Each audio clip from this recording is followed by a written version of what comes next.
Ya, pemirsa masih di Idea Season Closing dan di segmen ini kami akan mengajak Anda untuk menyimak topik pilihan yang berhasil dihimpun oleh tim redaksi kami. Rotasi pergerakan sektoral ternyata tampaknya cukup cepat pemirsa, terutama dari penguatan signifikan dari beberapa sektor dan saham-saham tertentu di sepanjang perdagangan hari ini. Di tengah pelemahan indeks harga saham gabungan, sektor properti kemudian juga konstruksi tampil unggul sepertinya dengan penguatan yang cukup signifikan dari masing-masing saham di kedua sektor ini. Nah, tim redaksi kami mencoba membedah apa yang menjadi penyebab perkembangan secara fundamental dan updatean sahamnya sampai dengan penutupan sesi pertama. Nanti juga kita akan update bagaimana posisi dari saham-saham tersebut di penutupan sesi kedua di perdagangan hari ini. Seperti apa? Mari kita simak tayangan berikut ini.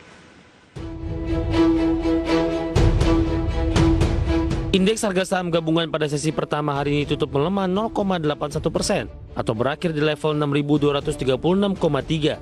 Meski demikian, saham sejumlah emiten properti tercatat masih menghijau pada paruh pertama hari ini, di mana saham 6 emiten properti berkapitalisasi besar yang tercatat di Bursa Efek Indonesia membukukan kinerja positif dengan kenaikan mulai 0,59% sampai dengan 3,03%. Saham sektor properti masih mencatat kinerja positif pasca keputusan Lembaga Penjamin Simpanan atau LPS memutuskan untuk memangkas tingkat bunga penjaminan atau LPS rate sebesar 50 basis poin untuk simpanan rupiah di Bank Umum dan Bank Perkreditan Rakyat. Dengan penurunan ini, tingkat bunga penjaminan yang berlaku pada Bank Umum menjadi 3,5%. Sementara falas pada Bank Umum menjadi 0,25%. Tingkat bunga penjaminan ini pun menjadi yang terendah sepanjang sejarah Indonesia.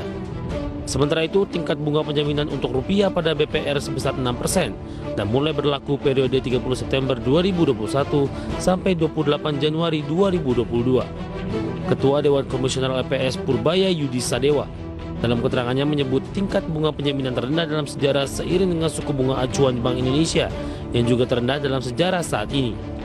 Purbaya menambahkan keputusan menurunkan tingkat bunga penjaminan telah mempertimbangkan beberapa hal, seperti tren penurunan suku bunga acuan Bank Indonesia serta perlunya dorongan bagi perbankan dalam proses pemulihan ekonomi saat ini. Purbaya menambahkan faktor pertimbangan lain dalam keputusan ini, yakni dinamika risiko pasar keuangan global yang relatif terkendali dampaknya, serta masih perlunya upaya menjaga momentum pemulihan ekonomi dengan memberikan ruang penurunan biaya dana untuk perbankan.